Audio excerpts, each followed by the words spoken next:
when it is the 10th. Today is the 10th. But when this was originally scheduled, it was scheduled for the 9th. So when I was planning for the 9th. So all mistakes happen for a reason, and that's what that reason is.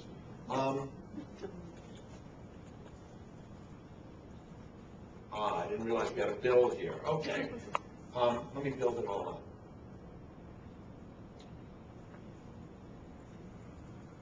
Whoops.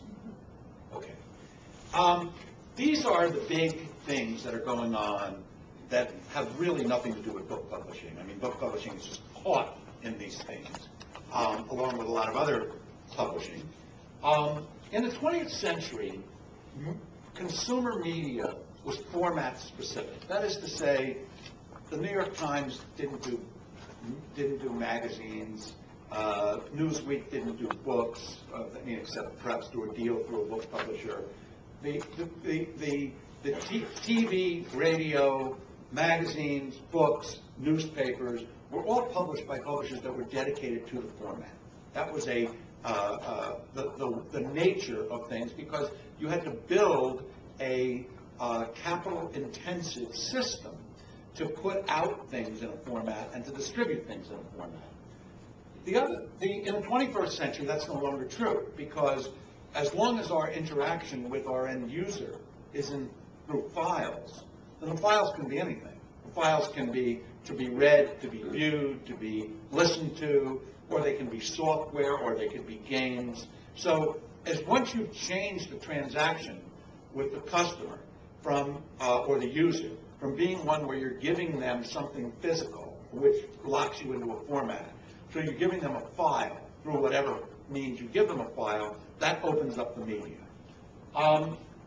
Now, because 20th century media were locked in to a format, they tended to be horizontal, and by that I mean covering all subjects. Okay? When I talk about horizontal and vertical, what I'm talking about is what kind of information or audience is this media looking for. And horizontal is all the media that we know well. It's the New York Times. New York Times gives you the weather, it gives you the sports, it gives you the news from Baghdad, it gives you the news from Los Angeles, it gives you it gives you science, it gives you business, it gives you all of these things in one package. So the medium is horizontal in terms of what it covers. And so is CBS. And so is Hachette. And that was a typical thing, and it had to happen that way because in order to support the format-specific requirements, let's say to print a newspaper, you got to print enough newspapers to make it make sense. You want your newspaper delivery people not having to skip houses. You want them to be able to drop newspapers at every house. So there had to be something for every house in every newspaper. And that was the nature of media in the 20th century. But in the 21st century, it doesn't work that way, because we get most of our information, or at least begin our look for information, on the web.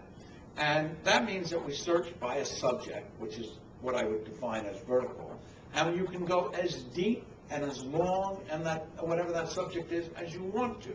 And what that's tending to do is to reorganize audiences around vertical interests. And that, combined with the fact that the format is no longer an issue, means that in the 20th century we defined a publisher or a media developer and distributor by their format. In the 21st century, we're going to define them by their audience, by their interest. And the audiences are going to sort themselves out by interest. And they're not going to be as inclined to go to a medium or a delivery mechanism that is trying to cover the waterfront. They won't trust it. They won't trust real estate content that's coming from a generalist. They want a real estate specialist to deliver them real estate content. And that is, in a nutshell, the problem that magazines and newspapers are facing today. And we'll talk about that a little more.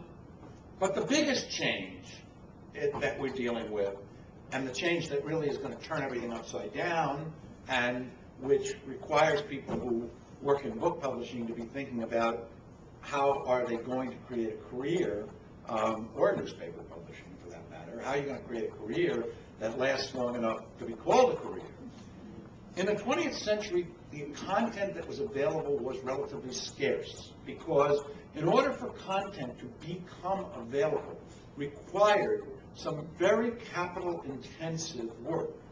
You had to somehow or another set type or scan images, then you had to print it or broadcast it on television or radio, all of which required capital, required certain minimum amount of audience in order to make it viable, and which is another threshold. If the content couldn't make a certain minimum amount of audience, it couldn't be available to anybody. It could only be available if some publisher or radio station or television station chose to make it available and to invest their capital-intensive resources behind that content. In the 21st century, this is no longer true. Anybody who has an internet connection can make anything they create available to anyone else in the world who has an internet connection. And all you have to do is do a Google search for anything and have it reported back to you that there are whatever number of millions of places that you might look for that particular thing, to know that content is no longer scarce, that content is plentiful. This is the source of our problem, because money flows to scarcity. And when content is scarce, you can charge for it substantially. When content is plentiful, it becomes much, much harder to get people to pay, and particularly to pay any substantial amount of money for the content. So this is the reason that we're in the place that we're in. Pardon me while I build another slide.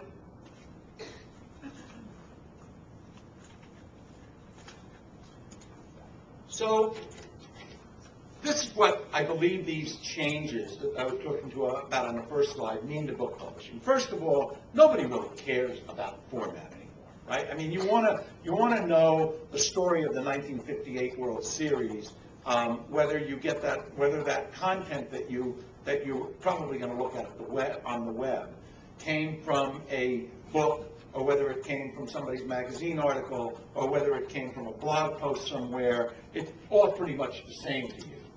And part of that's part of the reason, that's only part of the reason, why the infrastructure that supports books, that is books as books, not caring about what's in them, but because it is a book, there was an infrastructure that supported that, as there is for all format-specific media.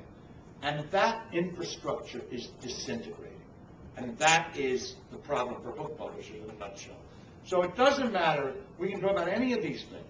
Bookstores.